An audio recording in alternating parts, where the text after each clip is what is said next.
meeting to order. Everyone had a chance to look over the last minutes. I make a motion to approve the minutes. Give a second. I'll second. All in favor say aye. Aye. Anyone disagree, say no. All right, man. Is there any public comments? We get rolling? If not, I'll just start with some program updates. And actually, first up is Summer of Fun, and I'm going to let Smiley, if you're, I can. Yeah, that's fine. Go too. Go ahead. About a week ago, I ran all the numbers from this past Summer of Fun, all the stuff we did. If you remember, a year ago, we had 2,220 participants last Summer of Fun. So we wanted to build off of that. And this year, I ran the numbers, and we actually doubled our numbers. We ended up with 4,364 people participating in the Summer of Fun this year, which was really blew me away, mainly because we battled the weather all summer. I mean, it was 95, 98 degrees like every day, and that's takes a toll on a lot of people, not wanting to get out when it's that hot. And then gosh, towards the end of the summer, it felt like it rained every day for 3 weeks. So we ended up canceling a couple of events due to weather, and a couple of what could have been like pretty big events too. So to end up with 4,300, almost 4,400 participants, especially for a town that's got 4,000 to 5,000 people, was awesome for me to see. The biggest takeaways we had, the biggest event we had was that glow night in the park. We had 700 people in the park for it. I mean, it was absolutely nuts. So hopefully, things like that I'd like to do in the future and build off of. We learned a lot from things like that. With you got 700 people, and there was only like 3 activities to do. When you grossly underestimate the amount of people, there's a lot of weight in. And so hopefully, if we do something like that similar in the future, plan to make stuff like that better.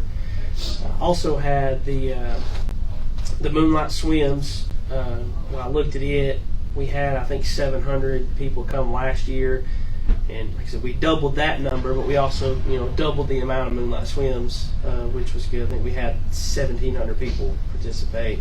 But my biggest thing from that is, those Moonlight Swims seem like they're always going to be popular. But if you take the Moonlight Swims aside, and you still have almost 3,000 people participating in all the other stuff we've got on, speaks a lot to what we're doing.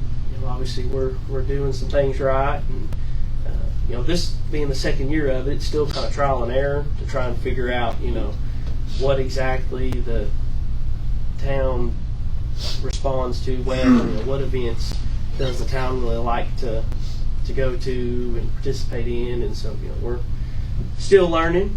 So hopefully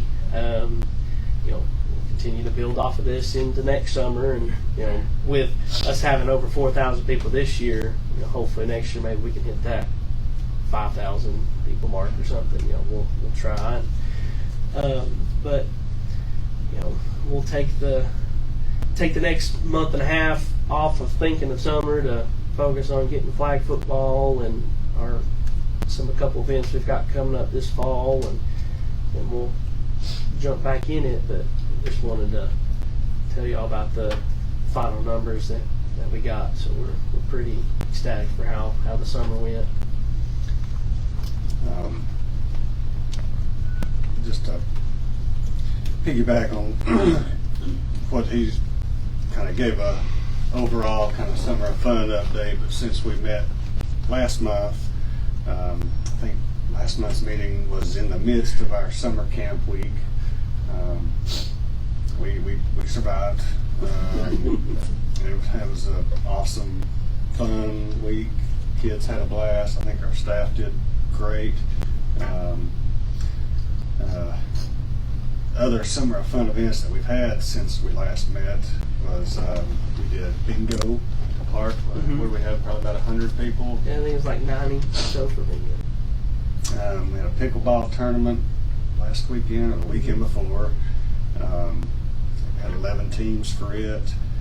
We did have to cancel our movie night that was planned due to rain. So June was so hot and dry, it made up for it in July with so much rain. I don't think we closed the pool at all during June, but those last couple of weeks in July, we ended up closing several times. We had to scrap a movie night. Aquafit, yoga have ended. Both great programs, very popular. Let's see.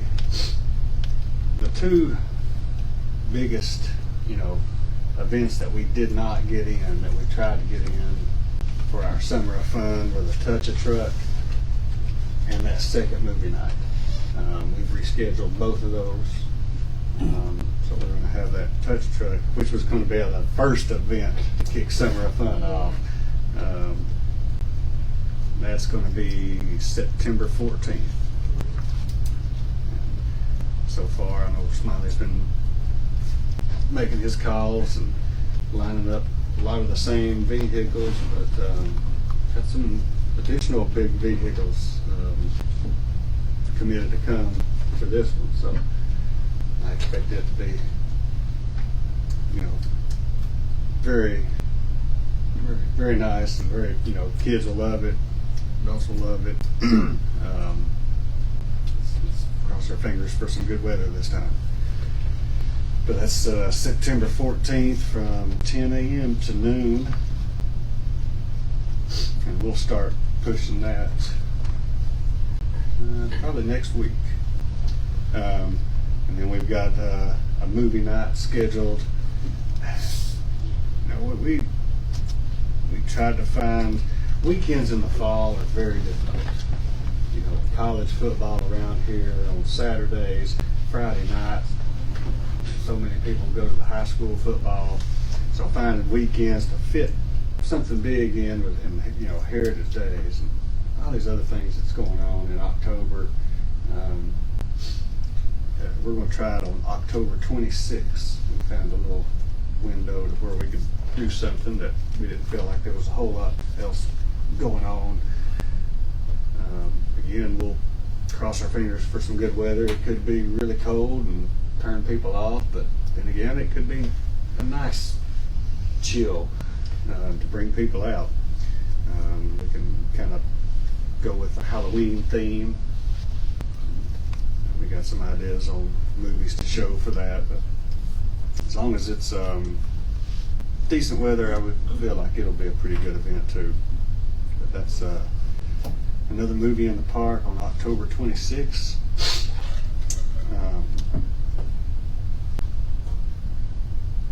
Moving on from Summer of Fun, let me say, Smiley's worked his tail off this summer. We all have, but Smiley's kind of taken the lead. Did a great job. Thank you. I know the people that participated really enjoyed it. Next up, as far as youth athletics, our programs is flag football and cheer. The deadline was this past Friday. We extended it through yesterday. Now we still lack about 20 to 30 kids shy of last year's numbers. Our middle age group is actually up, like our 7 to 9s are up, but our 5 and 6s and our 10 to 12s are down a little bit. So if you know any kids in those age groups, anyway, just send them our way. I think we still need about 10 to 12 in each. But I think we start evaluations next week. Yeah. And then we'll try to start practicing the following week. Cheer, I think we had like 88 kids, probably all girls, but last year, and we used to have cheer many years ago. So yeah, we had 80, almost 90 girls last year. I think we're sitting at 80 Yeah. this year. So we've kind of improved our fall numbers just by adding that one program almost. I mean, because 3 years ago, our fall program, our fall athletic program was a 5, 6, and 7-year-old flag football league that had, 5 or 6 teams in it and probably 50 or 60 kids. Now we've got 200 or 300 kids involved in our programs in the fall. So I was real excited about that. Moving on, pool. Just to kind of give you an update on the pool, I know we kind of spoke about it in our general program updates, but like I said, June was a great month for the pool. Yeah, it was so hot, dry. I mean, biggest numbers I've seen since I've been here, just generally. But then July typically slows down. People start going on vacations more. They start doing other things for whatever reason. July numbers historically are much, much smaller. That partnered with the rain, contributed to a very slow end of the season for us. If there's a silver lining, I think everybody knows that pool loses money every time the doors are open. At least a lot of those days that we canceled, we closed before we ever even opened. So we didn't incur the staff costs and everything. So hopefully next month I'll have a good analysis to give you as far as show you how we did money wise and attendance wise, and kind of compare it to previous years. But overall, I think it was a very good pool year, probably the best one we've had since in the last 3 years that I've been doing it. But yeah, I'll have you some information next month, or it might be October. But as far as grant updates go, the Blue Cross Blue Shield Healthy Place grant that I mentioned last month, I'm about 2/3 of the way through that application. Got most of my narratives. I've just got to compile some legal documents as far as like leases, where utilities are located on the property, getting some supporting letters from the community, just compiling all this information. That's due by August 31st. I got to pull excerpts from our master plan that we started back in 21, showing that there's been some community engagement on what's needed around here, showing that a splash pad is really desired, showing that bathrooms desperately need updated in that park. And we've got all that information. That's what that master plan that we spent a year and a half doing was for. So we'll have a good application, I can say that. These are very competitive. I was talking to Kitty Frazier, the Kingsport Parks and Rec director. She told me, because she's done one of these too, she said it took them 3 or 4 years of applying before they got it. So I don't want to get her hopes up, but don't hurt to try. The LPRF grant, as far as our construction goes, we're still coming out of the design phase. We've got our floor plans for the concession stand in our bathroom building. I've got digital renderings of what it would look like. We're looking at colors of block, kind of material the inside wall should be, things like that.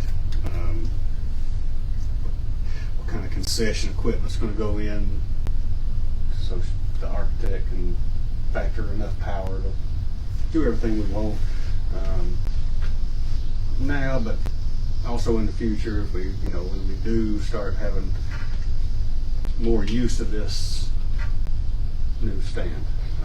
Ideally, we'll draw some tournaments back, and not just use this for the 4 or 5 weeks that we play our rec leagues in the spring. So that's the goal.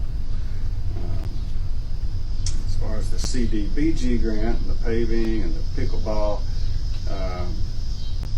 you know, we've been waiting on an environmental site analysis for 6 months, and I think they're getting close to wrapping it up. I'm actually meeting with the group that's doing that tomorrow. They're coming to do a walkthrough of the park, so they'll have more information on their progress hopefully tomorrow. But I've been in touch with Host Electric about, there's a power box beside the pickleball course that we need moved if we want to expand a little bit and we fit 6 courts a little more comfortably. I'll be meeting with them in the next week or 2 to see what the process would be of moving that main box so we can expand a little bit. And then just trying to make a list of what items we can be doing ourselves over the next fall and winter to prepare for the contractors to come in and actually start building. I mean, we want to try to, of course, we want to save as much money and do as much work as we can ourselves. That's you know, work that we're qualified to do ourselves, I should say. But like at some point, we're going to have to take all the curbs out of the park. That's things that we can do ourselves. Take some fencing down, do a little tree work, or all things that city guys can do. So I think so.